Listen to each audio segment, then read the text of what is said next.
1 out of every 6 people risks getting a stroke in the world. But others stand a higher chance of getting the disease, commonly referred to as brain attack. So if you have high blood pressure, your chances of getting a stroke is about 7 to 8 times that of the general public. Some other factors that could be involved could be diabetes, high blood sugar. That also increases the risk. Then people with high cholesterol levels and people who are obese or very heavy, who are on the big side, they have a higher chances of getting strokes as well. But how do you know when a stroke strikes? This is the first rule to telling if someone close to you is suffering a stroke. We have an acronym, we call it FAST. So for the face, usually if you notice that the person's face has moved to one side or his mouth has twisted to one side and he can't move one side of the face. The A for the arm, sometimes the person can't move one arm, or sometimes it goes to the leg, the person can't move one leg as well. And then the S stands for speech. So you notice a change in the way the person is speaking. It might become muffled or they can't speak at all. And then the T stands for time, meaning that it's time to get to the hospital. Stroke requires a multidisciplinary treatment management. You know, when stroke occurs, if the lobe that is responsible for swallowing is affected, patient will not be able to swallow. So we do the swallow assessment to know if patient will be able to swallow or not. Patients have to be fully committed. You have to adhere to every exercise prescribed for you. And from my personal experience, it's also more about willpower.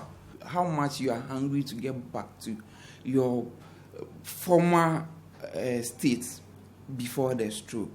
Some patients just give up along the line. But the biggest treatment process, perhaps, is the care and support from loving family and friends. Right from the word go, when patient comes on admission, we involve the family, we involve the carers, and then we do discharge planning for them so that when they go home, they will continue with the good work that we do to fasten recovery. Over 40 million people who have suffered a stroke around the world live with a form of permanent disability. For many people with a brain attack or a stroke, the diagnosis marks the beginning of the end of their life. But that is not the case for Mr. Prince Ofosueje, who has been battling stroke with a positive disposition. At the office, I felt some heaviness in my lower limbs. I went to see the doctor. We have a doctor at work, so I went to see him about my condition. He said we should observe it for some time.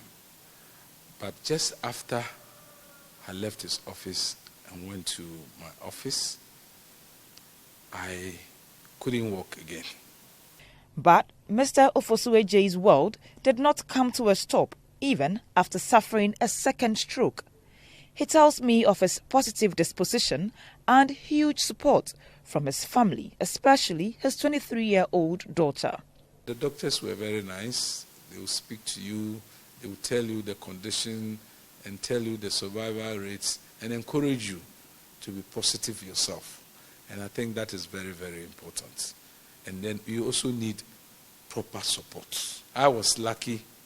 I had to call my daughter Sandra to come over from London to come and look after me. His daughter tells me how caring for her dad is tiring, but his positivity keeps her going.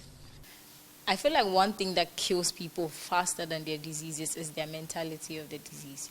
So you're told you have stroke. In your mind, the first thing you think of is, I'm dying. So like the person's natural mind prepares him for death. And they die as a result. He decided to look on the brighter side of life, that, okay, I'm not dying. While the impact of stroke will be different for everyone, one thing is certain. Stroke patients can't regain their former health status. He had high blood pressure, he was diabetic, he had a kidney disorder as well, and he had high cholesterol too. And he had a very large stroke, and he's 85. As I'm talking to you now, this man is able to walk around his house. He's still going strong at 85 plus. If you have suffered a stroke or cared for someone who has, one thing is certain. You can be up again after stroke. Reporting for City News, I am Eugenia Tinkran.